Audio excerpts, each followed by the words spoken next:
కీర్తి భాస్కర ప్రేక్షకులకు నమస్కారం. శివుడు అంటే ఒక మతం కాదు. శివుడు అంటే ఒక ప్రాంతానికి పరిమితమైన దేవుడు అంతకన్నా కాదు. శివము అంటేనే మంగళము. శివము అంటేనే అనంతం. శివాయ విష్ణు రూపాయ శివరూపాయ విష్ణవే. ఆ నిరాకారుడు సాకారుడై నిలిచిన వేళ ఈ సృష్టి పురుడు పోసుకుంది.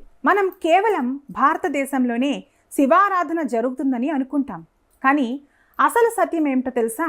ఈ సృష్టి ఏనాడైతే మొదలైందో నాటి నుండి నేటి వరకు ఈ గ్లోబ్ మీద, ఈ ప్రపంచమంతటా శివుని ఆరాధన ఒక సంస్కృతిగా వెల్లివిరిసింది. ఇది వినడానికి ఆశ్చర్యంగా ఉన్న, నమ్మకానికి ఒక ప్రశ్నార్థకంగా అనిపించిన, చరిత్ర చెబుతున్న పురావస్తు శాఖ వారు ఆధారాలతో సహా నిరూపించిన పరమ సత్యం ఇది. ఇవాల్టి మన ప్రత్యేక కార్యక్రమంలో దేశాల సరిహద్దులు దాటిన ఆ పరమశివుని విశ్వరూపాన్ని, రామాయణ కాలం నాటి ఆ పంచాక్షరి మంత్రాన్ని తెలుసుకునే ముందు ఈ వీడియోని ఎక్కడ స్కిప్ చేయకుండా చివరి వరకు చూడండి. చాలా సంవత్సరాల క్రితమే అంతర్జాతీయ పురావస్తు పరిశోధకులు ప్రపంచవ్యాప్తంగా జరిపిన తవ్వకాలలో విస్తుపోయే నిజాలు వెలుగులోకి తెచ్చారు. ఈజిప్ట్ పిరమిడ్ల పరిసరాల్లో, ఆఫ్రికాలోని పురాతన తెగల సంస్కృతిలో శివలింగాన్ని పోలిన ఆరాధనా రూపాలు దొరికాయి. అలాగే రోమ్ మరియు గ్రీస్ దేశాలలో కూడా ఒకప్పుడు పాగన్ సంస్కృతి విలసిల్లిన యూరప్ గడ్డపై రోమన్ సామ్రాజ్య శిథిలాలలో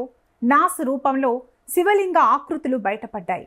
అలాగే ఇండోనేషియా, కంబోడియా ఇవి మనకు దగ్గరగా ఉన్న ఆసియా దేశాలు. అక్కడి ప్రంబనన్, అంకోర్ వాట్ దేవాలయాల్లో శతాబ్దాల నాటి భారీ శివలింగాలు నేటికి పూజలందుకుంటున్నాయి. ఇక అమెరికా సంస్కృతిలో అయితే మాయన్ నాగరికత తవ్వకాలలో సైతం విశ్వానికి ప్రతీకగా నిలిచే స్తంభాలు, లింగాకార శిలలు లభ్యమయ్యాయి.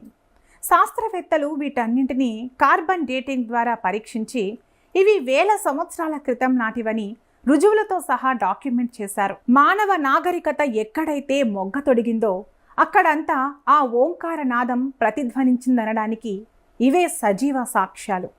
సైన్స్ సైతం మోకరిల్లిన శివతత్వమిది. అయితే చరిత్రని కాసేపు పక్కన పెట్టి మన పురాణాల లోతుల్లోకి వెళ్దాం. త్రేతాయుగం అనగానే మనకు గుర్తొచ్చేది రాముడు. మరి ఆ రాముడు ఆరాధించిన దైవం ఎవరు? రామాయణ మహాకావ్యాన్ని మనం నిశితంగా గమనిస్తే లంకపై దండయాత్రకు వెళ్లే ముందు రామేశ్వర తీరంలో శ్రీరాముడు ఇసుకతో శివలింగాన్ని ప్రతిష్ఠించి పూజించాడు. కేవలం పూజించడమే కాదు, రాముడు నాడు పఠించిన పరమ పవిత్రమైన మంత్రం ఏంటో తెలుసా? ఓం నమశివాయ అనే పంచాక్షరి మంత్రం. అంటే 5 అక్షరాల మహామంత్రం. సకల పాపహరమైన, సృష్టి స్థితి లయకారమైన ఈ పంచాక్షరిని త్రేతాయుగంలో ఆ శ్రీరాముడు నమ్మాడు. రావణ సంహారం కోసం శివుని అనుగ్రహాన్ని కాంక్షించాడు. రామాయణంలో రాముడి నోట పంచాక్షరి మంత్ర ప్రస్తావన రావడం దేనికి సంకేతం?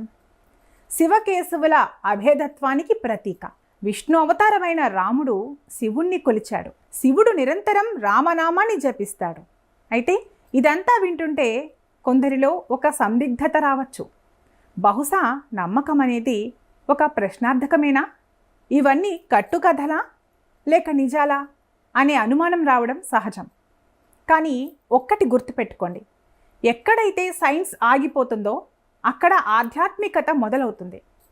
ఆనాడు పురావస్తు శాఖ వారు చూపించిన ఆధారాలు, ఈనాడు మన గ్రంథాలు చెబుతున్న రామాయణ గాథలు, ఈ రెండు వేరువేరు కావు, ఒకదానికొకటి లింక్ అయి ఉన్నాయి.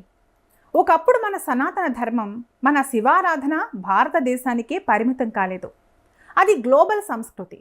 కాలక్రమేణా మతాలు మారాయి, సామ్రాజ్యాలు అంతరించాయి, సంస్కృతులు రూపు మార్చుకున్నాయి. కానీ భూమి పొరల్లో దాగి ఉన్న ఆ శివలింగాలు మాత్రం నేను శాశ్వతుడిని అంటూ తవ్వకాలలో బయటపడుతూనే ఉన్నాయి. ప్రపంచమంతా శివారాధన చేసింది అనేందుకు ఇదో పెద్ద తార్కాణం.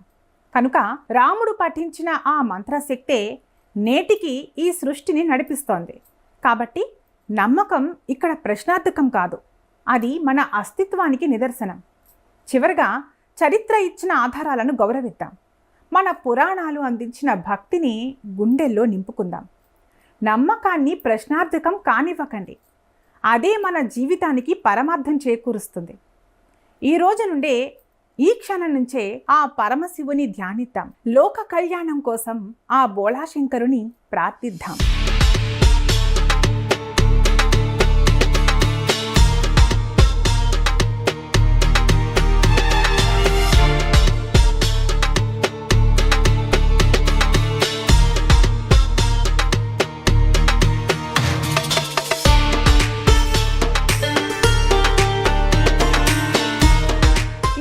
కార్యక్రమం మీకు నచ్చినట్లయితే లైక్ చేయండి, మీ కుటుంబ సభ్యులకు, స్నేహితులకు షేర్ చేయండి.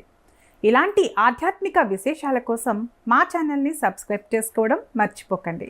సర్వేజన సుఖినో భవంతు.